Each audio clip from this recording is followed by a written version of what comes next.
ആൺകുട്ടിക്കുള്ളത് തന്നെ സ്വപ്നങ്ങൾ പെൺകുട്ടിക്കുണ്ട്.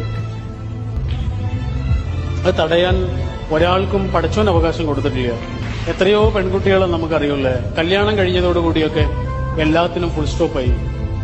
ഒരുപക്ഷെ കല്യാണം കഴിച്ച ആളെക്കാളും വലിയ സാധ്യത ഉണ്ടാവും ഈ പെൺകുട്ടിക്ക്. എന്താ പ്രശ്നം? മൂപ്പർക്ക് ഇഷ്ടമല്ല, മൂപ്പര ഉമ്മാക്ക് ഇഷ്ടമല്ല, മൂപ്പര വാപ്പക്ക് ഇഷ്ടമല്ല. ആരാണ് അവർക്കൊക്കെ അതിന് അധികാരം കൊടുത്തത്? ആരും കൊടുത്തില്ല. ഒരു പെണ്ണാകട്ടെ ആണാകട്ടെ പടച്ചവന്റെ മാത്രം അടിമയാണ്, വേറെ ഒരാളുടെയും അടിമയല്ല. ഒരു സ്വപ്നവും തകരാൻ പാടില്ല, ഒരാളുടെയും ചിറകരിയാൻ പാടില്ല, ഒരാളുടെയും ആകാശത്തെ മായ്ക്കാനും പാടില്ല. ഒരു പക്ഷി അല്ലാതാകുന്നത് അതിന് ചിറകില്ലാതാകുമ്പോഴല്ല, അതിന് ആകാശമില്ലാതാകുമ്പോഴാണ്. നമ്മളെപ്പോഴും ആലോചിക്കണം. അങ്ങനെ നബിദിനത്തിനുള്ള കുർത്തട വർക്ക് കംപ്ലീറ്റ് ആയി. ഇനി ബട്ടൺസ് വെക്കുന്ന പരിപാടികളാണ്. കുട്ടികളെല്ലാം ഇട്ട് നോക്കി, എല്ലാവർക്കും പെർഫെക്റ്റ് ഓക്കെ ആയിരുന്നു.